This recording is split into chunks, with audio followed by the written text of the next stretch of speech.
In today's video, I'm going to teach you how to change domain name in Shopify. By the end, you'll know exactly where to go in your Shopify admin to update your default myshopify.com address and what to watch out for so the change goes smoothly. Start by signing into your Shopify admin. This opens your dashboard, which is the main control center for your store. From here, look toward the bottom left corner and open Settings. This is where Shopify keeps the tools that control your store's back-end details, including your domain settings. Inside Settings, select Domains.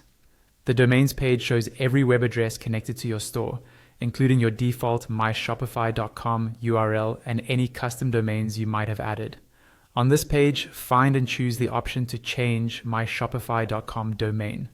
If you don't see it, you may need store owner or equivalent permissions, or the option might not be available if it's already been changed before. Shopify often limits changes to the default subdomain for security and consistency. When the field appears, type the new subdomain you want.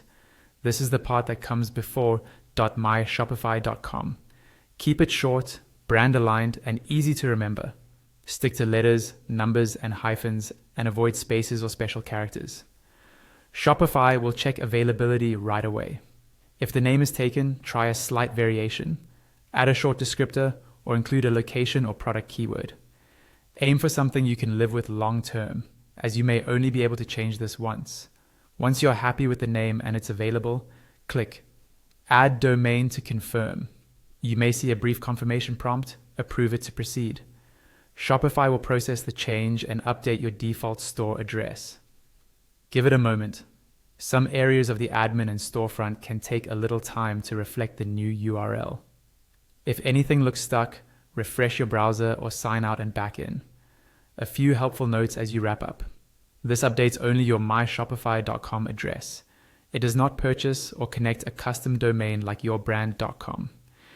Any custom domains you already use will continue working as before. If you share links in emails, ads, or apps that point to the old myshopify.com address, plan to refresh those links so everything matches your new default. And if multiple team members manage your store, let them know the new URL so they can access the correct address. That's it. You've successfully changed the myshopify.com domain for your Shopify